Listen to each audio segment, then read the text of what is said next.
سے جو محبت کرتا ہوگا اس کا انداز ہی نرالا ہوگا۔ آپ دیکھیے صحابہ کرام رضوان اللہ تعالی علیہم اجمعین حضور سے کس قدر محبت کرتے، کس قدر تعظیم و توقیر کرتے۔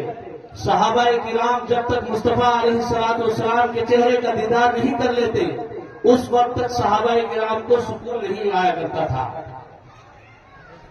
عروہ بن مسعود ایمان نہیں لائے تھے اور ایمان لانے سے پہلے ان کو کفار قریش نے بھیجا، جاؤ حضور نبی پاک علیہ السلام کو دیکھو، ان کا اور ان کے اصحاب کا کیا طور طریقہ ہے، ان کا ڈھنگ رنگ کیا ہے، ان کی تہذیب و تمدن کیا ہے۔ تو عروہ بن مسعود کہتے ہیں کہ ابھی ایمان نہیں لایا تھا، اور جب گئے تو دیکھا کہ مصطفیٰ کریم صلی اللہ علیہ وسلم کے جو دیوانے ہیں، حضور کے جو عاشق ہیں، حضور سے جو محبت کرنے والے ہیں، حضور علیہ السلام کی محبت میں جو ہمیشہ فریفتہ اور وارفتہ رہنے والے ہیں، ان کا انداز یہ ہے کہ مصطفیٰ کریم جب کہیں جلوگر ہوتے تو چاروں طرف سے جیسے ایک شمع پر پروانے ٹوٹتے ہیں، اپنی جان فدا کرتے ہیں۔ یہ عالم ہے صحابہ کرام کا کہ مصطفیٰ درمیان میں جلوگر ہیں اور صحابہ کے جھرمٹ میں حضور علیہ السلام جلوگر ہیں، چاروں طرف سے مصطفیٰ کریم کی بارگاہ میں صحابہ متوجہ رہتے ہیں۔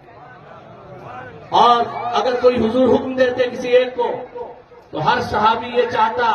جو حضور نے مجھے حکم دیا ہے، کاش یہ حکم جو دیا ہے ہر ایک دوسرے پہ سبقت کرتا کہ اس کام کو میں بجا رہا ہوں، اس کام کو میں بجا رہا ہوں، یہ خدمت اور یہ حکم میری قسمت میں اور میری جو ہے میرے نصیبے میں آ جائے۔ یہ عالم ہوتا تھا۔ عروہ بن مسعود کہتے ہیں، اے کفار قریش، آپ کس نبی کی بات کرتے ہو؟ میں نے بڑے بڑے سلطنت کے بادشاہوں کو دیکھا، بڑے بڑے غرور و تکبر والوں کو دیکھا، بڑی بڑی کرسیوں والوں کو دیکھا، بڑے بڑے تاج والوں کو دیکھا، بڑے بڑے محلات کو دیکھا، میں نے سب کچھ دیکھا،